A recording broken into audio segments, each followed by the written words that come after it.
Ramble, young man, ramble. When ramble indeed, this the Q&A of Chrizo 360 and Mike Nice the Barber on IUA Network. Fades International Impact. Fades International. Chrizo the Barber. Mike Nice the Barber. Fades International. Fades International. Yo, we Fades International. With host Ramble indeed. I want to talk about your legendary barbershop out of Queens, New York. Legendary. Yes. Say it again, legendary. Let these cats know. It's only one way to say it. If you're going to say their barbershop, legendary is attached. Believe that one. Fades International. Fades International. Where was that located at? That was on Borough in between 134 and 137, baby. Wow, that sounds like a Lost Boys territory right over there, no? Man, Freaky Ty was one of my clients, man. Real talk. Deep. Rest in peace, Freaky Ty. So what even made you want to become a barber? Back in the days, man, I used to hustle. So, I used to be wherever the hustlers were, you know what I mean? And they was always getting their haircuts. I was always in there so much, and man, I was like, yo, this shit looks kind of easy. This guy, Freddie, he made it look so effortless and so easy. But you look at something and say, yo, I could do this. Well, what was it? Was it like he was giving him a fade at that time, a shape up, or how he was doing it? His hand was just moving, and he was just flicking the guards up and down, putting attachments on, and I was like, yo, how you look at something like, yo, this shit is easy, man. I could do this, man. You know what I'm saying? And I'm like, I didn't get baptized. I just said that just like before I even got into the business. Like, Freddie's legendary. Freddie's a legend in the haircut game. He used to cut Anthony Mason's hair. Remember, he had the Mason in his hair, and he had a Nick sign and all that stuff. That was the barber that was doing it. Dow Strawberry was in there. Tons of artists, tons of celebrities were in there getting a haircut by Freddie. You know what I mean? So Freddie was doing designs and all of that. Oh man, this guy, yo, real talk, man. People might not believe it, but I swear to you, I said if I didn't see my own 2 eyes, I wouldn't have believed it. The guy cut a palm tree with coconuts and a beach and a sun in the guy's head. Like, what the fuck? Yo, I swear to God, dog. And I was like, yo. Before you became a barber, were you an artiste? Like, could you draw?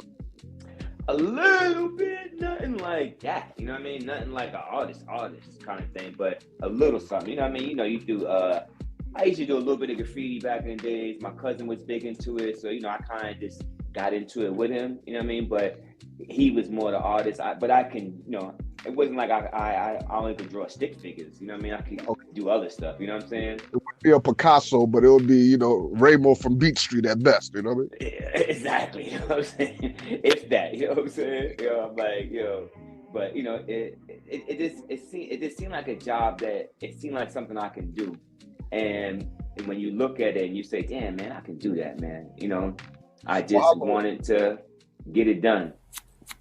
I was, doing my thing for a while. Then I had a little vacation, you know what I mean? Okay. Staycation kind of thing. And I want to say really from I started in 92 and I had to take a little time off. And then when I was back in 93, that's when it really started, like hands-on. This is what I'm doing every day in my life kind of thing. I'm in a barbershop getting money.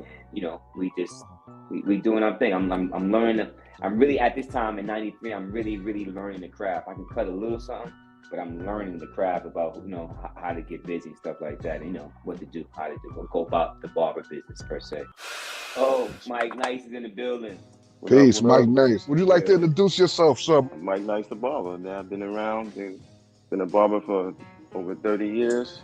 So I was a young teenager since I had a teen behind my number. From South Jamaica, Queens. Got a hot story to tell, man, about where we from and all the people that came from my neighborhood that we know, that you guys probably heard of, holding down the community, man, for a long time.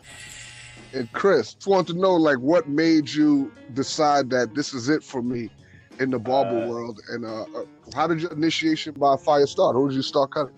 This guy on the phone. Mike was really? Already cutting. Yeah, Mike was already cutting hair, but I wasn't. It was one of those, when you hustling, you up, you down, you know what I'm saying? So when I was up, I was going to Freddie. And when I'm down, I'm going to see my boy. You know what I'm saying? Kind of thing. Gotcha. You know what I mean? And after a while, I just stopped going to see Freddie. I was just like, fuck that, man. I'm sticking with my boy. And he was getting money. You know what I'm saying? Like, Chris is in the street. Chris is in the street. Chris is trying to get his hands on some of that money, man. The streets, the streets is very, very inspiring, man. Hell You yeah. know, and you Hey, start seeing all these guys with these fancy cars, and all this jewelry and stuff. Yo, how can you turn it down? so You Mike, No. you let him cut your hair personally, Mike, starting off? Hell no. know? No. Okay, that's what I'm saying. 'Cause I'm like, how you get your start? You're like, shit, with Mike on the phone. I'm like, really, Bro, Mike? You just let him chop your joint up real quick, starting Nah, off? it was nah. really my brothers and my friends, you know what I'm saying? Like they Okay. ain't had no money, they ain't had no job, they wanted haircuts. So, you know, I started zeking them first, chopping them up, telling them, come on down to the chop shop. You know what I'm saying? I got something for you, you know what I mean? Then I was zeking them until I got better. What was it, 91, Mike? 91, late Yeah, 91, something like that. I started my first barbershop. But, you know, I had already caught this case, so, you know what I mean? I was trying to just clean my life up at that time there. So I wound up starting the shop, and, you know, it's a funny story. On my first day, man. First haircut. So first day, my first client, everything, right? Comes in there. So you know how people got the franks in the back, the fat meat in the back of their head. We call them pack of franks, right? And this dude came in there, you know what I mean? He had the pack of franks, right? The Lunchables. Yeah, so you know, I'm cutting them as best I know how to cut them. You know what I'm saying? Like I didn't know I was supposed to lift the skin up and do all that stuff there, right? You know what I mean? So you know, it looked like he had mad lines in his head because of the how his skin was. Yeah. So homeboy, instead of him like, yo, bro, you know, you gotta lift the skin, you know, just help me out.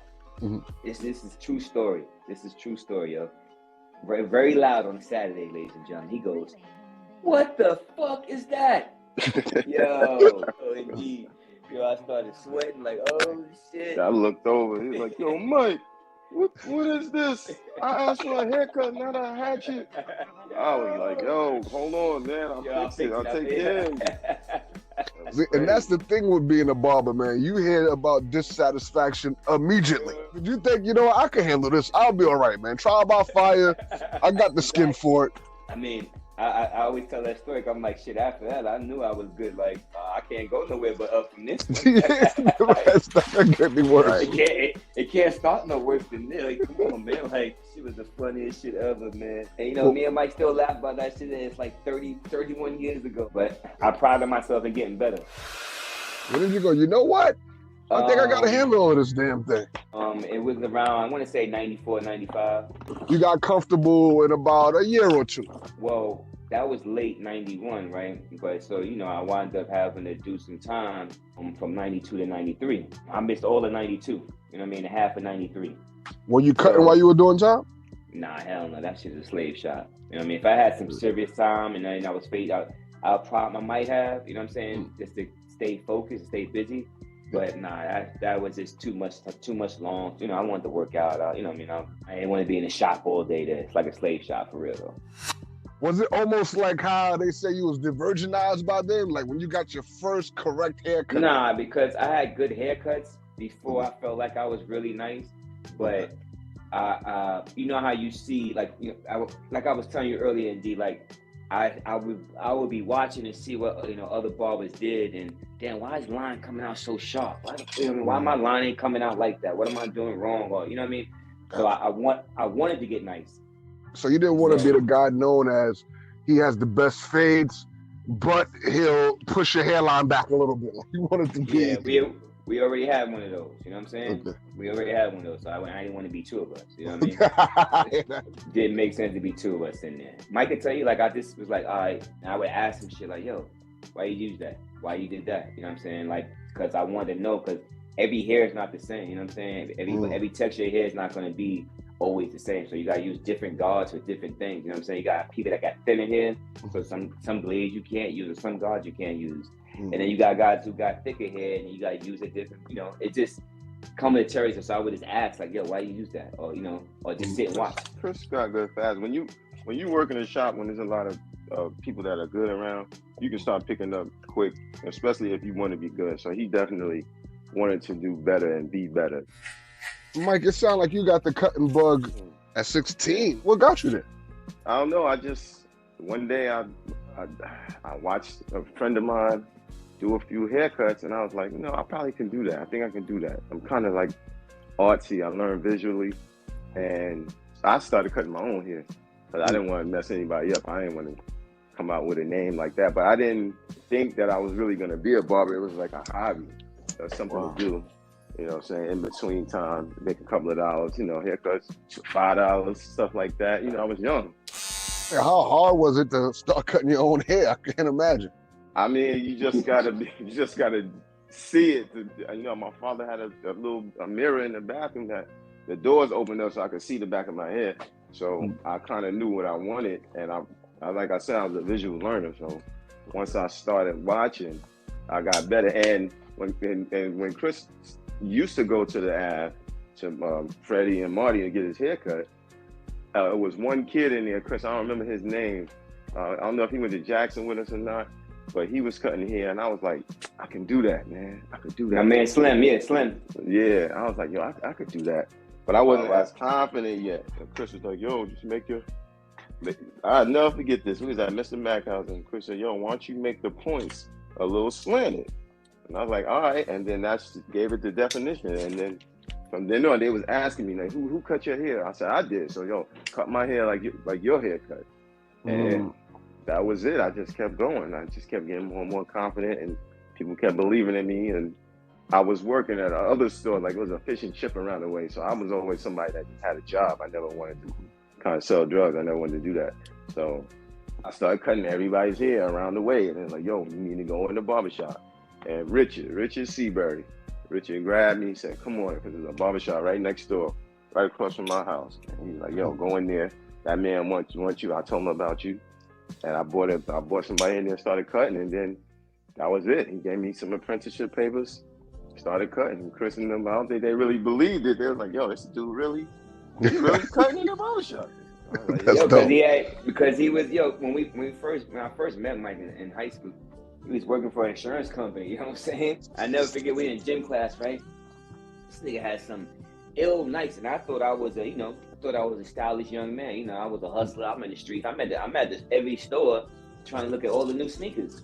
I'm like, yo, bro, where you get those Nikes from? Nigga said, I thought it was a lie at the time, so I got them in South Carolina. What? I was like, oh, man, you could just told me no, man. I don't want you to know where I got it from. I thought he was lying, but come to find out, he really did get it from South Carolina. I asked him later on, like, yo, where'd you get those sneakers from for real? Tell me now.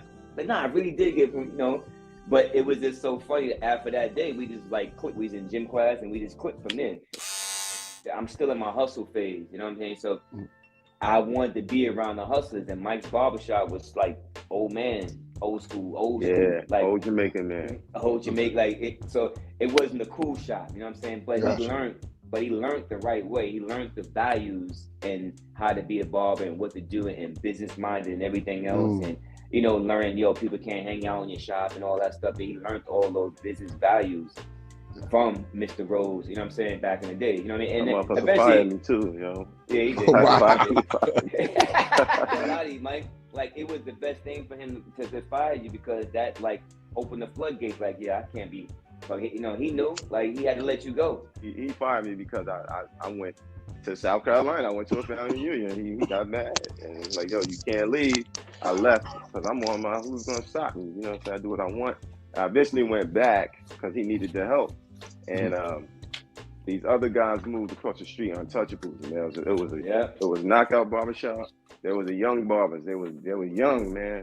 And I was like, because it was a transition period. It was just, I don't know if you know, but it was just older men were barbers, just old barbers gambling in the barbershop. And we used to go in the barbershop to look at the Playboy books and stuff. We ain't really concerned with that. But then haircuts Batman came out, and haircuts designs and all that stuff came out, and the younger dudes opened up a shop. And I didn't think I was good enough. And lo and behold, they were really checking me out. And then I think Untouchable opened up, and I went over there. I was like, yo, I need a job over here. And I sat in there until they gave me a job. And that was it. It was one thing about it, man. Your neighborhood will hold you down, man. If you're doing right, they're gonna hold you down, man. What's the hardest part about cutting hair? Getting past the learning curve, to be honest with you. Like, I mean, as far as like the haircut itself, it's a lot of things, you know what I'm saying? But as far as the learning curve, like just knowing, like, I mean, it's hard to tell you because you got to be in it. But when you first start cutting, like a Caesar take you a half an hour sometime when you first start cutting. But when you're a vet, That's a 10-minute haircut. Quick cut. 15 minutes if you're talking too much. You know what I mean? We used to have contests, 6-7 minute fades. You know what I'm saying? 5-minute seasons. Like we used to just try to be in competition with ourselves to make ourselves sharper and better. You know what I mean? But that's the real hard thing, is to get past that learning curve of knowing hairlines. The more hours you put in, the better you'll get if you're doing it the right way, right? That's what they say. Definitely. You got to practice perfection, practice the right way, not the wrong way. So that's what we were doing. The hardest part is your confidence. That's the hardest part, is getting past if knowing that you can be better and do better. That's the part. You know, it's not necessarily the haircut. It's the fight in your head. It's a fight with yourself. I would say that for me. That's what it was for me. Do you find like you run into a lot of picky clients? It's like, yo, okay, don't touch me this way. You pushed it too far back, or I didn't say cut it that low.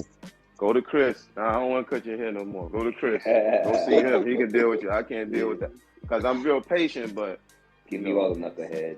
Sometimes, you know, you don't have the patience to deal with that stuff. But you know, it just comes with it. It's part of the game. So said, you know what? We need to get our own barbershop. We done working for these people. So my sister, I grew up with siblings. I just showed I had about $300, man, cash. I said, yo, I made this today, and I was only about 20 years old, and like I said, I wasn't selling drugs, but you know, back then, that shit was what, 1990, 91. You had 300 cash in a day's work. You was a millionaire. Yeah, no doubt. Getting drug money. Yeah. She's like, yo, why don't you go open your own shop? I said, you know what? Maybe I'll do that. And that's what made me start looking. Just simple as that. And I started looking. And my homeboy Tim and Cav, working in the shop with them, they were like a shop within a shop between those two. And I kind of jumped in with them, and they was like, yo, we phase international impact. We trendsetters. And they had cars, jewelry, clothes. I'm coming in. Ooh, I'm still in the joint. I ain't home yet. Yeah, Chris locked up. He making them calls on the payphone and shit. I'm going to talk to him and stuff. But that's where Phase came from. And those guys are really the guys that we kind of follow because they had the pizzazz. They had the swag. You know what I'm saying? They had it all. We had the lifestyle of drug dealers at crack dealers. I don't say drug dealers, crack dealers. You know what I'm saying? And that was the epitome of anybody's neighborhood was with those guys. Those are the guys that make up more money than people's parents. Wow. They had all the cars, all the money, all the women. And straight from cutting hair. Yo, a lot of you not. We lived that lifestyle, man. I'm telling you not. And it probably was a little better because we didn't have to worry about, you know, getting robbed. Well, robbery, that part can happen. But, you know, getting jumped and stuff like that, or police running in your place and all that stuff. We had it all without that part of it. And I swear, for any other job, you can't ask for nothing else. What else? We reached the top at a young age. Religion is talked about in a barbershop as well, no? Sometimes you try to stay away from that religion and politics because that people get too personal, and it can drive people away. I witnessed a young lady. So I moved to Atlanta. You know, Israel, you know, Atlanta is like the Bible Belt of the South. And this lady was talking about Creflo Dollar to one of the barbers. She brought her son in. And he said something about the ATM he's a crook and all that. That lady broke down. She started crying. Don't talk about my pastor. So I was like, it's in the book, man, in school. No religion, no politics. So it gets really deep when you start doing that. I used to be about the money and the women, man. I ain't gonna lie to you. That's it. You know, after I came home, you know, I was on some, I'm gonna get right. You know what I'm saying? My man got me the spot and the shit. And so, you know, we both had untouchables first. We getting it, you know what I mean? And then Mike breaks out, and I'm down there by myself with these dudes. They're like, damn. Ain't last long. Yeah, he ain't last. It was about a couple of months. Then he was like, yo, you told me if I come now, you gotta cheer for my man. You know what I'm saying? He ain't coming, I ain't coming. I'm out. You know what I mean? They like, all right, bet. We got the cheer. So then that's how it all started for me. I was knockout, yeah, because when Chris came down, it was a cat named Prince. Prince was working. Prince was in the street, really. But he was cutting hair too, you know, for like parole, you know, like probation. He was decent, but he was out, so he came out. I said, yo, Chris, there's a spot. Come down. And he came down, set up, and then Prince came in like, yo, what y'all doing? What's up? What's up with this? I called. Bonnie came in. He like, yo, Mike, your man can't work. I started packing up. I like, all right, well, he can't go. I'm out. And he's like, all right, Prince, you got to go. That was it. That's how good I was. You know, I had a nice little reputation, and I was paying my money every week, and was bringing a lot of business there. So yeah, man, you know, you gotta stay loyal to you. Then he got me fired a year later. Kids that are 5 years old squirming in the chair, yelling for their life, are they as annoying as they look? It's double that and some. Triple that. So I used to be the king of the kids. You gotta remember, my motto was like, was about the chicks. I took on all the kids. I done had kids throw up in my chair. Oh, man. man. Kids crying, all type of stuff. When I say all type of stuff. That's almost like how I made my bread and butter. Where like nobody wanted to fuck with the kids. You know what? I got you. I perfected the craft for the kids, and I think they liked me because I was short. You know what I mean? I had a baby face. You know what I'm saying? So they was like, this guy, yeah, he's almost my height. He's cool. They kind of just gravitated to me. Even when that started in knockouts, and even when we went to fades, it just trickled. It just kept on. It got more because the location. Fades International. Got off Borough Boulevard in between 134 and 137. Was it successful straight from the door? Like, how did that work out? What? Oh, we jumped out the gate. We came out the gate gunning. Right away. Do pigs love shit? How did y'all get it jumping from the door? Is it all about just a great haircut or customer service? How does it work? Everything. It was the style. It was the swag, man. I kind of really set it up just right. You know how when a coach comes in and the coach says, yo, I'm putting a team together. You got to put a group of guys together. Mm-hmm. Mike decided like, yeah, you know what? These the dudes I'm running with, man. And then when we got there, it was like Mike kind of chilled and let us do us. So you Phil Jackson, I think. He kind of, you know what I'm saying, laid back to the point where people didn't even know he was the owner for the first 2 years. Word. You know what I mean? When we came in, there was another shop already on there, on the block. They've been there for years. But we came in there, and the clients we had, plus our style, it was undeniable. We came in there, first of all, let me tell you how we set it up. No shop, I don't care anybody says, I've been in plenty of shops, I've been around, I've seen mad different joints. No shop had what we had in there, and I'll stand by that. 94, 95. No shop had a 55-inch TV. No shop had video games in the back. No shop had a pool table in the basement. No shop had a weight room in the basement. What would you say the demographic was? Like, could a young lady obviously bring her kids? Let's say a white man happens to scroll by your shop. Will he feel safe, or will he have to grab his wallet? He ain't coming in. He not coming in. It was a little hooded than that. You know what I'm saying? You had to have a little bit thick skin, but we were professional. We all had we had jackets. You know what I'm saying? We all had barber jackets. Definitely professional. We had our names on the mirror. Even our business cards were different. Chris actually said that you handpicked your starting five.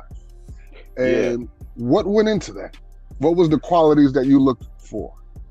Well, I already worked with these guys, so it was me and Tim and Chris. Obviously, Chris was gonna go wherever I go. He running, and then down the block, my man Kev, and there's another cat, Terrence. So I knew. I said, well, RP, rest in peace, Terrence. We went from Merrick Boulevard, which was kind of, it was a little more. It wasn't so hood. It was, but it wasn't. You know, it was a little cleaner over there.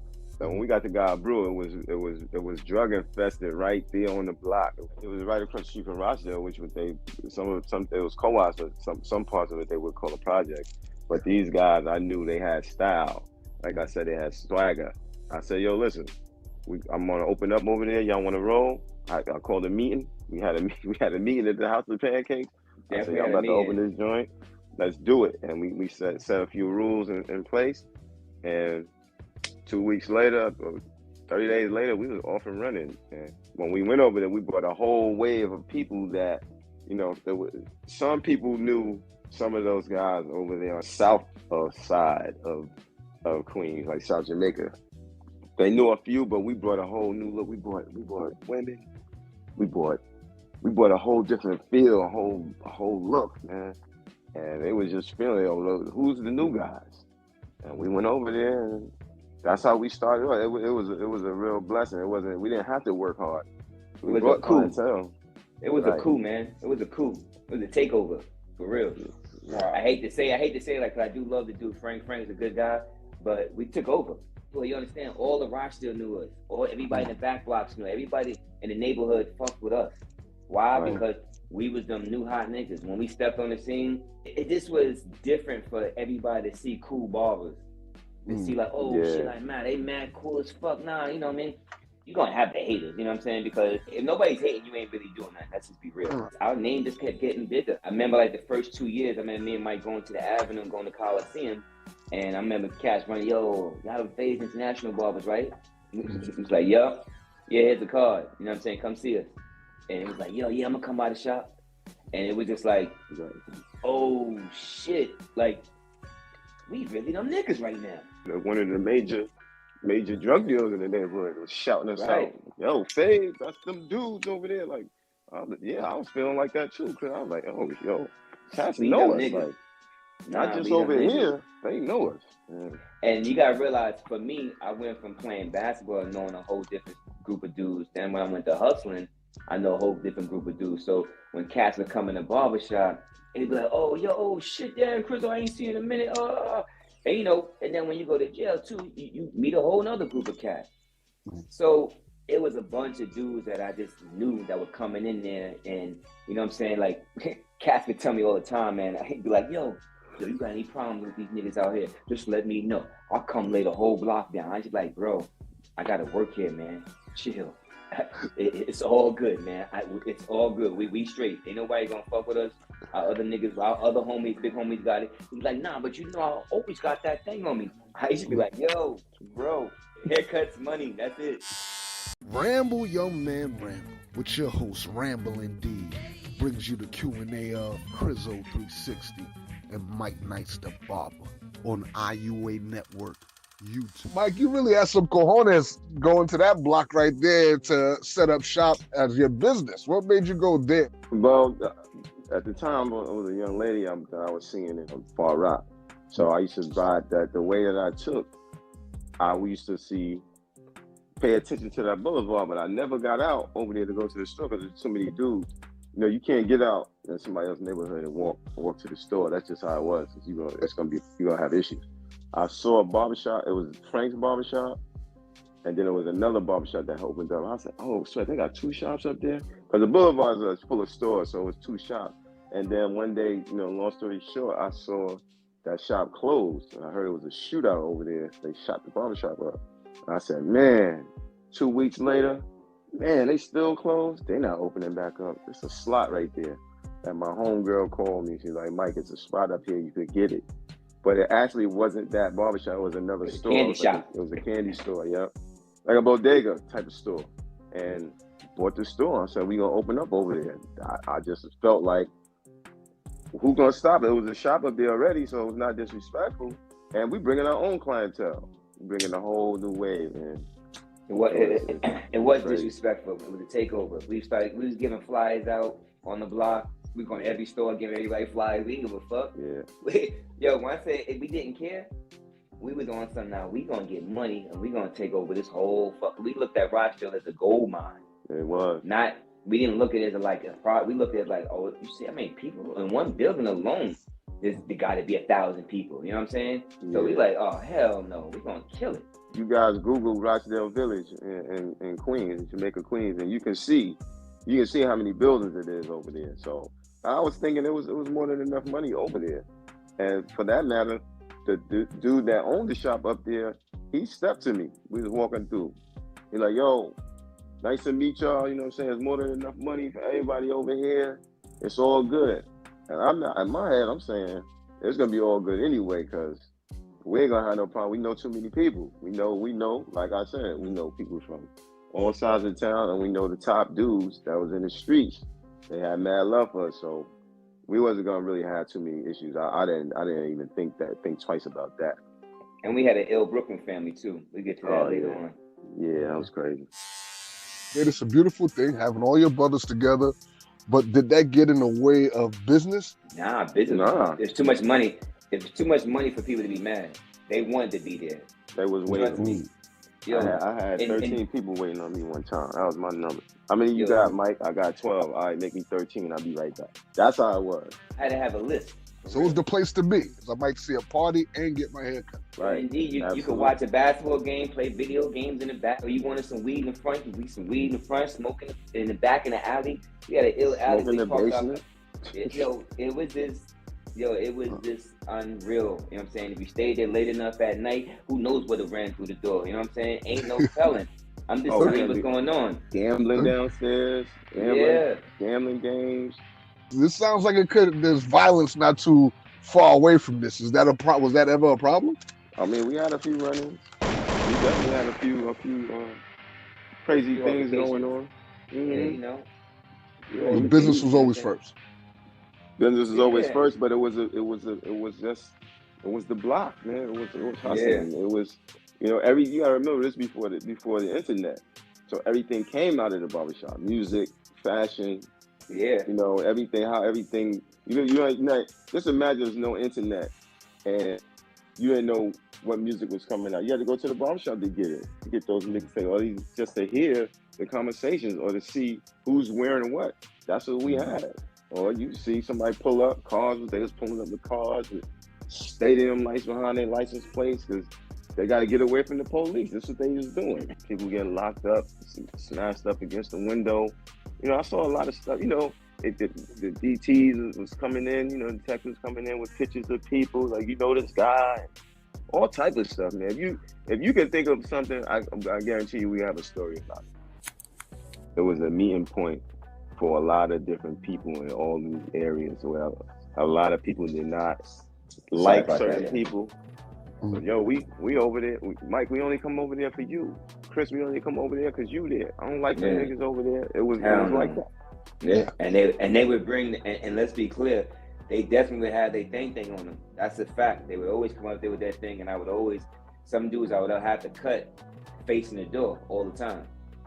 Eric Sermon came in, EPMD. Yeah. He's like, yo, turn me to the door. It was like that. It's a serious place. You're talking about 134 Guy Brewer, home Lost Boys. You see 50 Cent coming out of there. Yes, absolutely. Yeah, that's our peoples. They know. Boo boo. When you hear 50 Cent's story, he talk about it all the time. That's what we was, and you get him on, he'll tell you like, yo, it was those dudes. He will tell you that. He will absolutely tell you that. In my opinion, it was just us and it was Freddy's. That's it. That when you talk about like the best shops in Queens, we were the top 2 in the game. Yeah, we were the most talked about. Other barbers would probably say no, but they didn't have what we had. Did everything. Blowouts. You name the style, we did it. I've been doing it since the early 90s, late 80s. When we got a sink in the shop, we had a sink. You know what I'm saying? So now if cats that had waves, we'd wash their hair, boom, put the do-rag on, dry it up, and touch the line up just a little bit more so that, you know what I'm saying, when a little bit of hair is laying down on it, so that when they walk out of there, like, they walking out of there like, damn, I should just Chris, I go right out right now. I ain't got to do nothing. The old barbershops had sinks, but when the younger guys came, they didn't really have sinks. They just had, you just go in and get your hair cut. But, it wasn't like a salon, but once we did that, we kind of changed it up a little bit too. So we got to the boulevard. That dude, Frank, God bless Frank.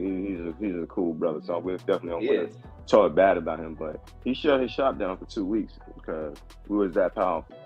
He shut it down and revamped did his whole thing over. He had a TV, everything. You gotta remember, it's not just about a haircut. It's about being in the place to be. And you want to go where it's popping, and it was popping over there. What was your best experience from that era? I want to say when we were the first people to give Boo Boo to give 50 Cent a show, and we had like an ill hair show / performance.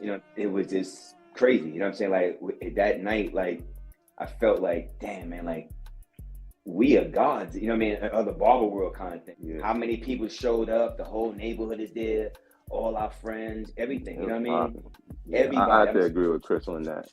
We put something together, man. It was a concert. It was everything. They had clothes. People had clothes line. Like, yo, Yeah. we're gonna put that in there. It was a fashion show. We're gonna put the haircuts in there. We got 50 Cent first live performance. It was a big deal.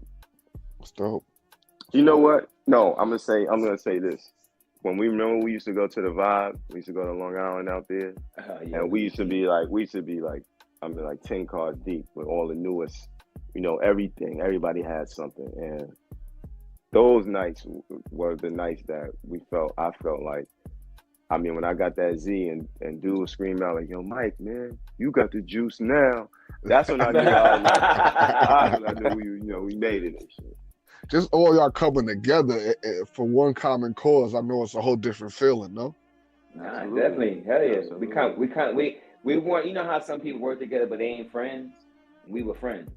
Had no problem hanging out with each other. I ain't gonna lie to you, Mike and them had the fly cars. I didn't have the fly car yet, you know what I'm saying? It took me a little while, you know what I mean? Because I had a kid and I was like, man, I had a car, but it just wasn't that fly as this. But so I would leave mine home. I would rob it. Oh, he's shotgun with me. We good. I remember, a so-called gangster, so-called getting money dude in the streets, right? This is when I knew, like, yo, I was somebody, because the chick that I was seeing at the time, he wanted to see, right? And like I said, he's this flashy dude. He got the rollie on. So, Shorty's like, nah, I'm rocking with you. I fuck with your vibe. You know what I'm saying? Like, I see him. He got money, but, I'm fucking with you. And, rightfully so, she should have. But the nigga said, "You gonna get the barber the pussy over me?" He said that, right? I was like, yo. It was almost like, oh, we arrived. Like, you hating that hard that you went to my profession? Well, yeah, right. Well, yeah. All right. We was oh, you messing with some barber niggas? You messing with them barber and it? It was that's what it was. Shade, hate. It ain't like and not for nothing. We was handsome dudes too. So yeah, we was easy on the eyes. You know what I mean? So you couldn't stop us, man. You can't stop people like that. You can't stop positivity and positive vibes and greatness, man. You can't get in the way of that. That's what we did. And we weren't. Let me be real talk. Well, we weren't. Listen, we talking about our street shit, our nigga shit that we did, right? We also made sure, yo, you can't hang out here. You gotta go to school. You can't be in here. So we was trying to make sure, yo, the youth was good, and you saw, yo, these dudes is getting money, they getting women, and they cool on top of that. I was a dad, so they saw me being a dad. They saw my daughter, so they saw other joints where they like, yo, nah, man, these dudes is alright. It wasn't just cutting hair all the time. It wasn't just, shits and giggles and fun. We really was schooling young dudes about, nah, man, be better. You see my man own a business, that's what you want to be. You want to be owning your own business. It's cool to be a barber, As you see, you can make great money. You can do this job anywhere in the country. So you're good if you learn this trade here. We really were trying to help them out at the same time. We weren't just there feeding off of them. Man, we gave back so much time. Yo, we had their kids' parties that to the point now that my daughters and their kids are still friends 27 years later. When you're in one place for 7 years straight, you see the ins and outs, all the people, the community, everything going on, everybody that came and told you all the fucking business. We had kind of no choice but to give cats real talk or give them good advice, because sometimes at home they wasn't getting no advice. Or sometimes at home, it was, fend for yourself kind of situation. I miss it sometimes because of how we were, you know what I mean? Yeah, the camaraderie of it. Right, and we're smarter now, so now it would be even crazier, you know what I mean? Even in that environment, we would be able to know how to shake and move even better. You know what I'm saying? The way it's like, oh, money would be even crazier now. Yeah, we was a little reckless with it. Yeah, we was young. We were young men, man. Young men in your 20s. You was learning yourself. I didn't realize who we were until I got older. I didn't realize like the power and how many people were watching. We just didn't realize it because we were just, you're in your 20s, you're just doing what you want to do at your 20s. I don't know, you ain't really looking at your life in a whole perspective to me. Let me say this, I was the youngest out of everybody. Just came home from jail a couple of years, so I was on some, and I'm trying to figure it out. And I'm a new dad, but cutting hair was my life, so I ran with it. you know, when your best friend is doing this here, it's a whole lot easier to be like, oh, fuck it. Shit, my best friend getting this money. Fuck, I'm going to get this money with him. I see this nigga fresh every day. Shit, he got a pocket full every day. Shit, I want that too. Who don't want that? Where I'm working at, it's the spot. Like, really the spot. Like, I used to love going to work every day. Like, man, I'm going to work. It's hard to put it into words, man, to really paint the picture. You know, we kind of doing it injustice because it really needs to be seen. You know, it really needs to be seen. People can say, "Wow, this is a lie. This ain't true." You know, that's what people would say. What brought an end to it all? Was it an end to it all? Was it a graceful bow out? Was it a, you know what, we took it as far as we can? It was a graceful bow out. I would say that. You know, it was, you know, the neighborhood, you know, the drugs and the alcohol, man, can really tear the community up. And in my eyes, the light at the end of the tunnel was getting dimmer. It wasn't bright. And there was no way, you know, I'm a person I like to elevate and get more and have more. You know, hindsight, probably could have done a few things differently, but it was time. I just thought time was up. There was no growth. Mike was just frustrated. It was one of the saddest times and probably the best thing to happen for me at the same time, because those stage days were able to make me be able to shake and move with all type of people, all type of cultures, nationalities, and everything else. I had from Spanish customers to Black to West Indian to Jamaican, didn't matter who it was. I had it all, right? But you know, your best friend moving out of town, it was like, damn, now the shop is closed and your best friend moving out of town? That shit was like a double whammy. For like about, I want to say a year and a half, about a year and a couple of months, working in this beauty salon after shit ended. And I'm like, damn, what the fuck am I doing? You know, by the grace of God, my other best friend hit me like, yo, he used to work for Murder Inc. He's like, yo, this dude is out of town. They need a barber. What? I'm on my way. And from that day on, Chrizo, the regular barber in the shop, was no more. Chrizo, the traveling barber, had evolved right then and that day. I'm never going back to a shop kind of thing. What I do had a demand for at people's jobs. Like, if you knew you the boss and you like, oh yeah, hell yeah, or you got an office, you like, shit, I work in my office. Come get me a haircut. When I knew I could do that, oh man, sky's the limit after that. Because now I felt I opened up the whole nother market for myself. What was your transition like, Mike? It was rough.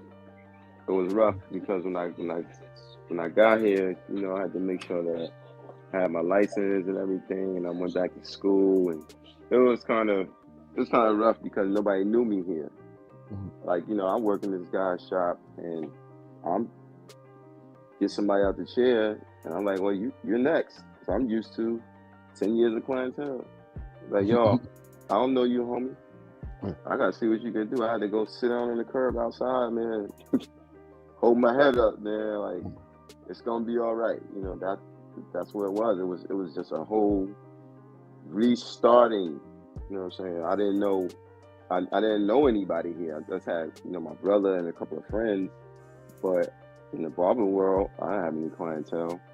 But you know, it evolved fast. But it definitely took a few years for me to get to where I am now. I know that feeling is crazy where you're like, y'all have the Picasso barbers in this damn shop, and y'all over here skipping me for this dude who's giving out crooked fades since I've been here.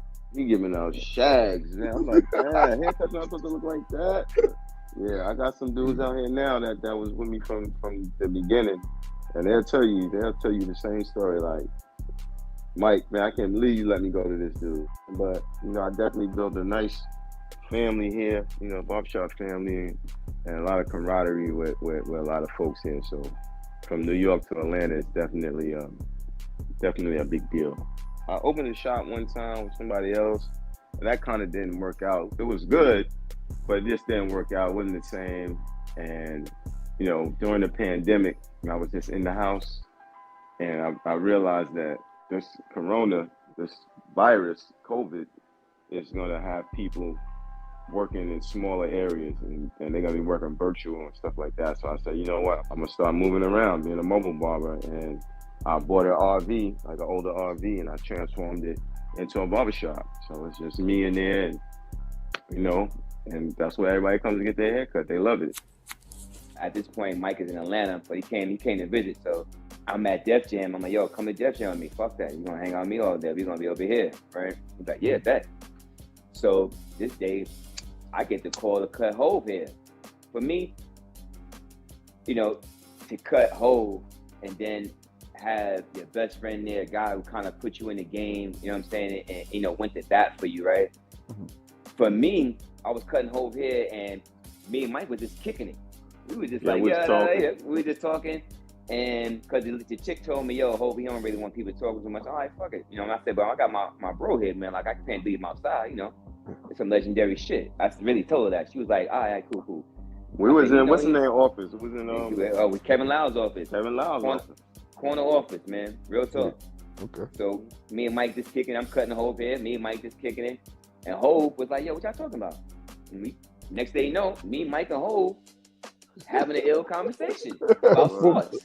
Yeah, for real. And I'm cutting hair. In my head, I'm saying, damn, this nigga cutting Jay-Z. This shit is crazy. Ain't talking to us? Oh, this is nuts. And for me, right, I always hope that, like, yo, from like a guy who put me on, like, yo, I hope, you know, like, damn, man, I hope he was proud, like, yo, my nigga really made it. Look at this nigga here. Look where we at right now. Yeah. And for us, it was almost like a fantasy when we used to be like, damn, I can't. These niggas got fucked up haircuts on TV. They need to be fucking with us. We used to always say that shit. Yeah. Always. We used to always say, yo, $100 cuts. That's what we're going to get to one day. $100 cuts, $100 cuts, right? Cuts, yeah. Yo, when I tell you, indeed, I have surpassed that. By far. Yeah. The illest part of that, so Chris cutting him, and I'm sitting down on the couch facing them. And they're like, Chris kind of in like a corner. I don't know if he's in the corner. And Jay-Z and Kevin Lyles, and it's like somebody else is talking. And me and Chris having our own conversation. And Jay-Z like, yo, what y'all talking about? Like, fuck what they talking about. We're just talking, right? And I just go to show you, like, it's just different. And he's like, asking Chris, he's like, yo, so how you get to start cutting hair? And Chris pointed at me and was like, yo, that dude right there, man, told me everything I know. I was like, damn, that was it for me. Like, I felt like, damn, you know what I'm saying? But hindsight is so much more that we could have done. Yeah. We still shooting for the stars. We want to put what happened on Phase and the people that we intertwined with on film. People need to see that. People need to see, like, yo, oh, nah, this ain't really, nah, it really did go down. Yeah, 50 Cent was there. Yeah, Freaky Ty was there. Yeah, Lost Boy, all Lost Boys was there. Nas came up there one time. Nas came up there before. Yep. Yeah. Yep. Fact. We even got mob ties. So the fucking little guy comes in here, right? The mobster guy comes in with his fucking cigar, right? And me and Kev, he walks past me and Kev, like, yo, no smoking, man. He's like, all right. And keeps the cigar in his mouth, just keeps walking. We're like, what the fuck? Who the fuck is this? He comes to Mike, right? He says, yeah. You the owner? Yeah. If you do garbage, you do garbage with me, okay? Capiche? Okay, take care now. Here's my card. And walk. Yeah, yo, he looked at me, man, and he said, yo, we do the sanitation here. Nobody else. This card, and you don't even think about dealing with nobody else. This is what we do. You can't do it yourself. Just let me know when you're ready.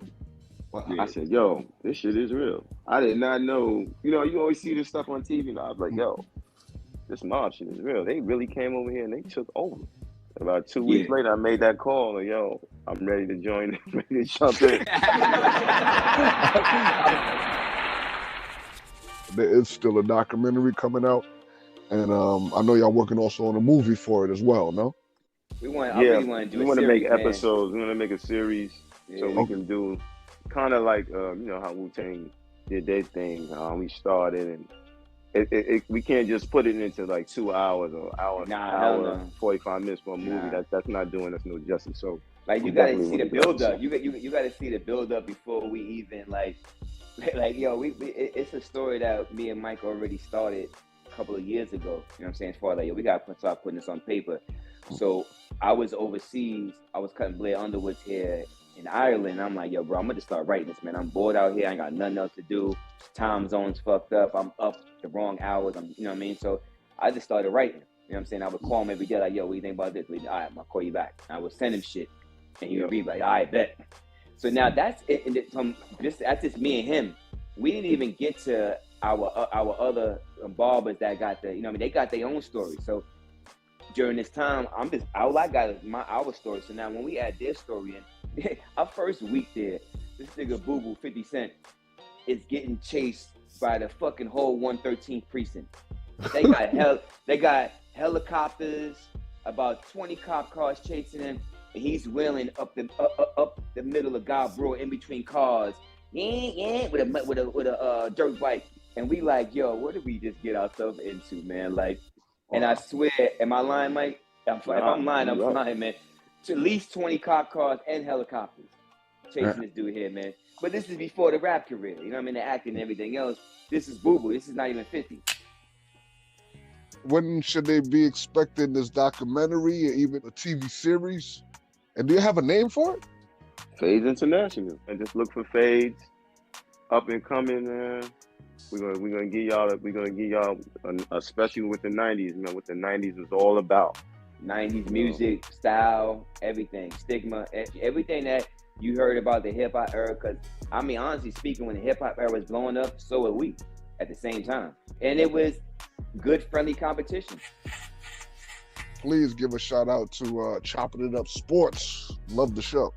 Come on, man. You can catch us every week dropping super knowledge, super real talk on things that, you know, everybody else, you know, just kind of like hints around it. You know, they really want to say the real thing here, but they can't because they on certain networks. But us, we can say what we want to say. So if you need to come check us out, man, you know, you want some real sports talk, come check us out, man. Chopping Up Sports, man. YouTube, if you want to see us, or if you just want to hear us, you can hear us on Anchor. You can hear us on Spotify. We are there.